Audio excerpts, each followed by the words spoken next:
प्रभु तेरी वाणी जीवन की रोटी, नैनों की ज्योति अंधेरा मिटाती।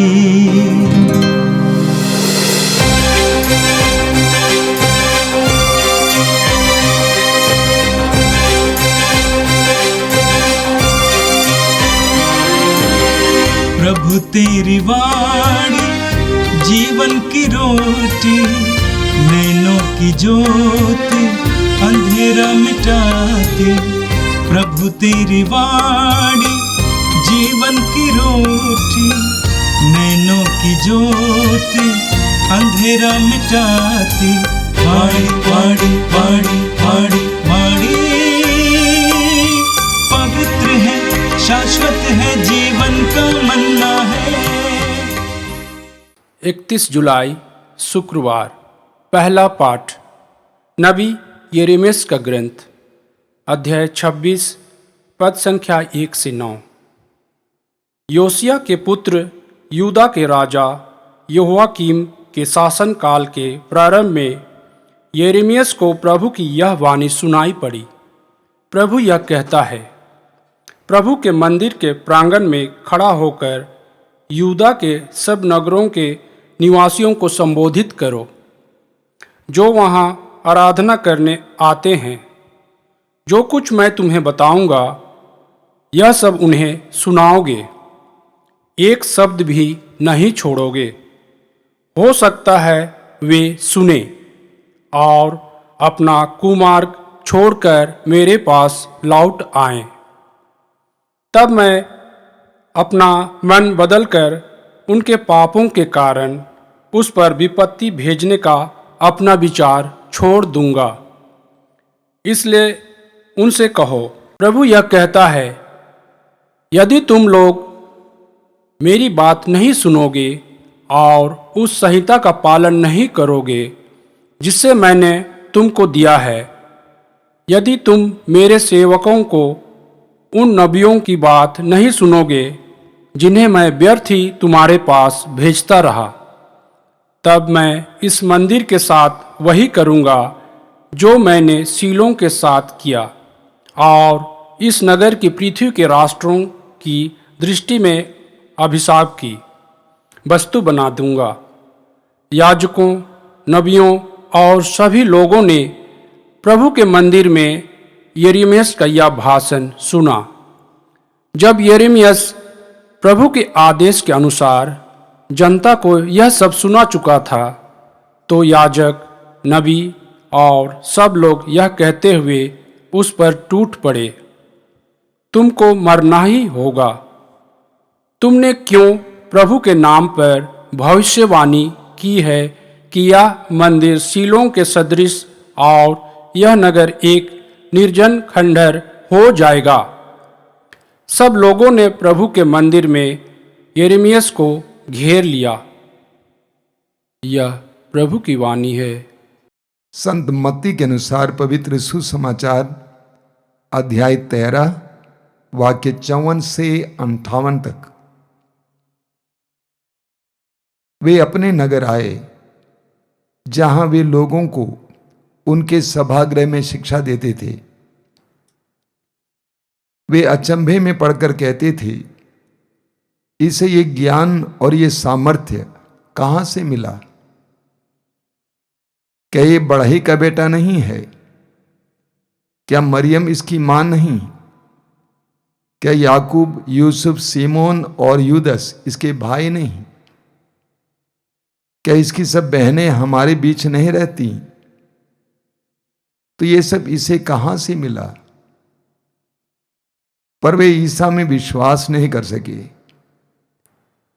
ईसा ने उनसे कहा, अपने नगर और अपने घर में नबी का आदर नहीं होता। लोगों के अविश्वास के कारण उन्होंने वहां बहुत कम चमत्कार दिखाए। ये प्रभु का दिव्य सुसमाचार है। ख्रिस्त प्रभु की जय। मेरे प्रिय भाई और बहनों, आज का पहला पाठ नबी यिर्मयाह के ग्रंथ के अध्याय 26 से लिया गया था। यूदा के लोगों ने ईश्वर के मार्ग को त्याग दिया, ईश्वर की आज्ञाओं का उल्लंघन किया, ईश्वर की शिक्षाओं को ध्यान न दिया। वे सभी भटक गए थे। लेकिन जैसा कि पवित्र बाइबल हमें सिखाती है, हमारा ईश्वर एक करुणामय ईश्वर है और ईश्वर ने चाहा कि यूदा के लोगों को पश्चाताप करने के लिए मौका मिले। प्रज्ञा ग्रंथ के अध्याय 12 वाक्य 10 में हम पढ़ते हैं कि प्रभु ईश्वर पापियों को पश्चाताप करने का मौका देता है, धीरे धीरे दंड देकर पश्चाताप के लिए अवसर देता है। इसलिए ईश्वर ने नबी यिर्मयाह से कहा, यूदा के लोगों को भविष्यवाणी सुनाओ, मेरी ओर से उनसे कहो। और नबी यिर्मयाह यूदा के लोगों को संबोधित करते हुए इस प्रकार बोलने लगे, यदि तुम लोग मेरी बात नहीं सुनोगे और उस संहिता का पालन नहीं करोगे जिसे मैंने तुमको दे दिया है, यदि तुम मेरे सेवकों की उन नबियों की बात नहीं सुनोगे जिन्हें मैं व्यर्थ ही तुम्हारे पास भेजता रहा, तब मैं इस मंदिर के साथ वही करूंगा जो मैंने शीलो के साथ किया, और मैं इस नगर को पृथ्वी के राष्ट्रों की इस दृष्टि में अभिशप्त वस्तु बना दूंगा। प्रभु ईश्वर ने नबी यिर्मयाह के द्वारा कहा, यदि तुम मेरी आज्ञाओं का पालन नहीं करोगे तो मैं तुम्हारे साथ वही करूंगा और तुम्हारे मंदिर के साथ वही करूंगा जो मैंने शीलो के मंदिर के साथ किया था। तुम्हें और तुम्हारे राष्ट्र को और तुम्हारे मंदिर को अभिशाप का माध्यम बनाऊंगा। लेकिन लोगों की प्रतिक्रिया क्या थी? जब लोगों ने सुना तो उन्होंने क्या कहा यिर्मयाह से, तुमको मरना ही होगा। तुमने क्यों प्रभु के नाम पर भविष्यवाणी की है कि मंदिर शीलो के सदृश और यह नगर एक निर्जन खंडहर हो जाएगा। सब लोगों ने प्रभु के मंदिर में यिर्मयाह को घेर लिया। नबी यिर्मयाह ने यूदा के लोगों को पश्चाताप के लिए आह्वान किया, कहा कि मार्ग बदलो, तुम्हारे ऊपर जो आशीर्वाद है वो मिट जाएगा, तुम अभिशाप के कारण बन जाओगे। लेकिन लोगों ने यिर्मयाह की नहीं सुना। वे यिर्मयाह से विद्रोह करने लगे। उन्होंने पूछा कि तुमने ईश्वर की ओर से ऐसा क्यों कहा, और उन्होंने यिर्मयाह को घेर लिया। इस्राएलियों ने सभी नबियों के साथ यही किया। लोग ईश्वर की वाणी को सुनना नहीं चाहते थे। लोग कल्याण के मार्ग के बारे में सुनना नहीं चाहते थे। वे लोग मनमाना जीवन जीना चाहते थे जो उनके लिए ही हितकर नहीं था, अच्छा नहीं था।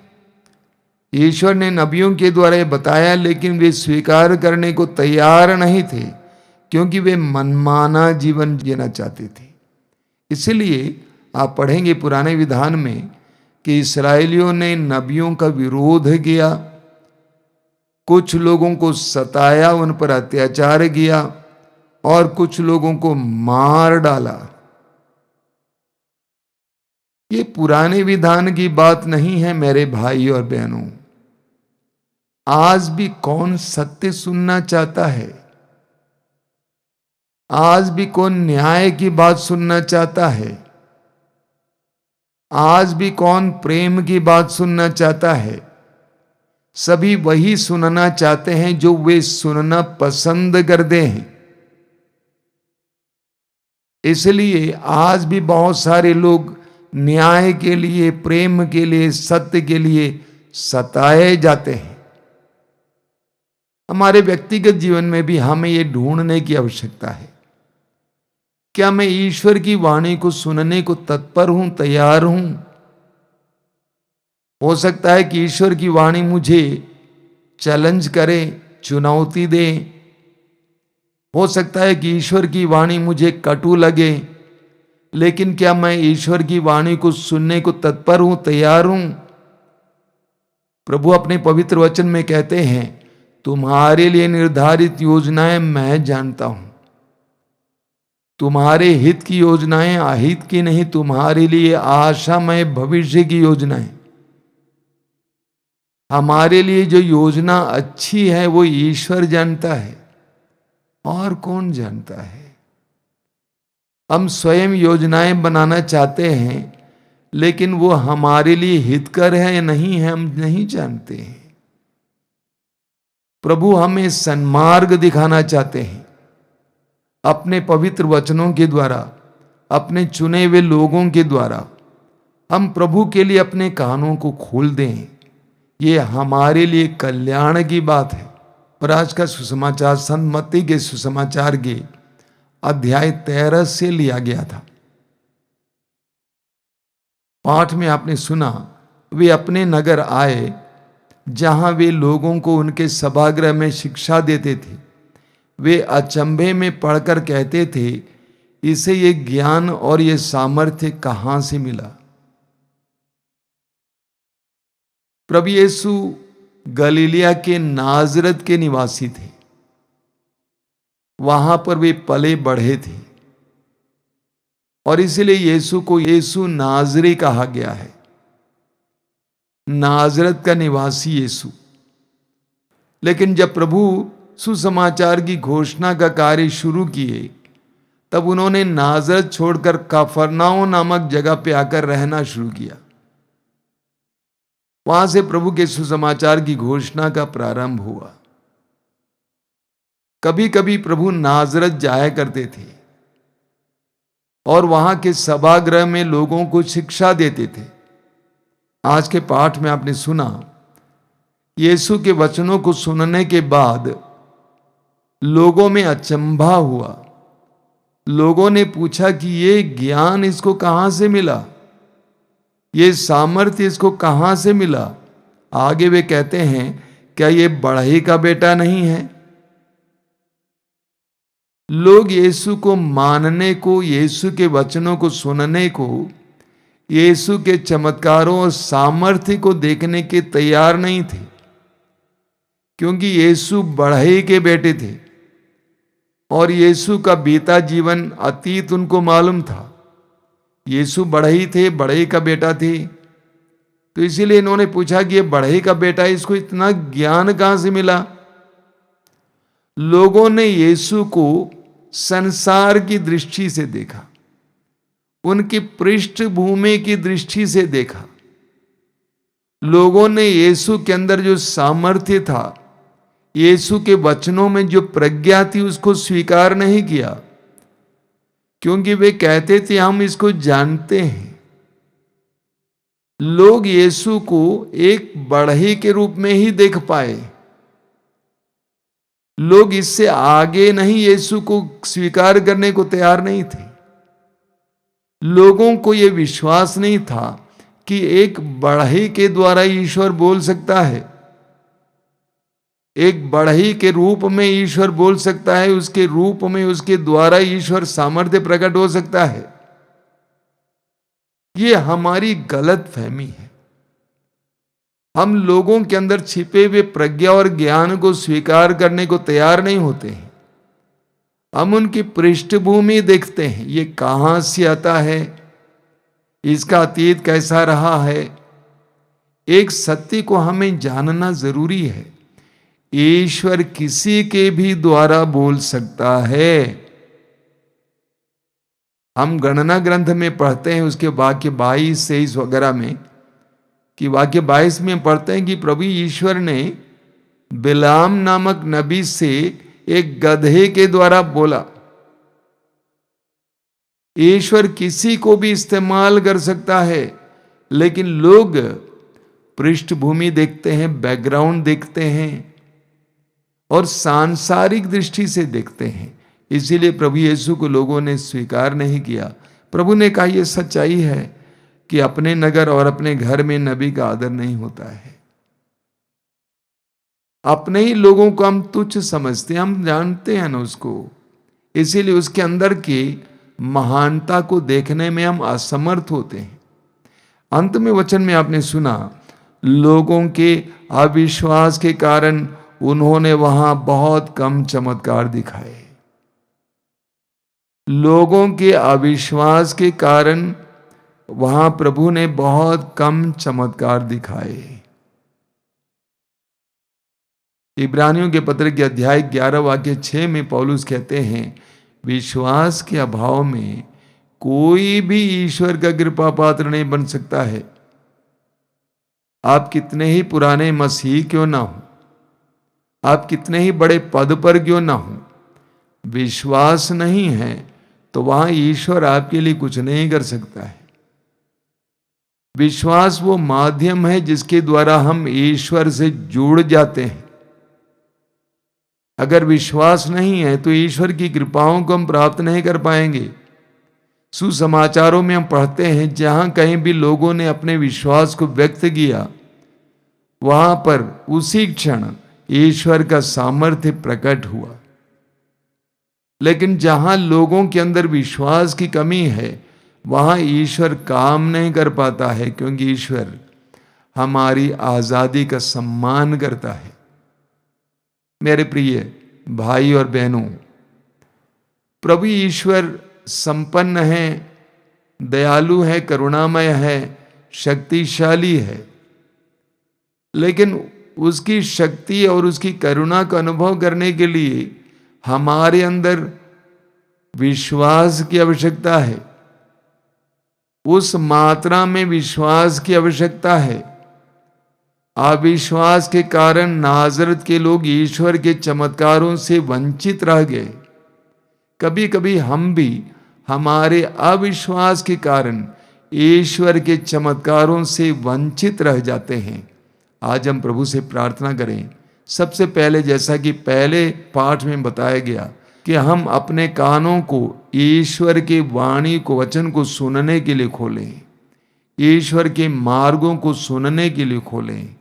और इतना ही नहीं, हम प्रभु पर विश्वास करना सीखें। आइए हम प्रार्थना करें। धन्यवाद देते हैं प्रभु आज के सुंदर दिन के लिए, जीवन के वरदान के लिए धन्यवाद देते हैं। हम तुझसे प्रार्थना करते हैं, हमारे विश्वास को दृढ़ कीजिए। तेरे पवित्र वचनों को सुनने के लिए, तेरे इशारों को पहचानने के लिए हमें कृपा दीजिए।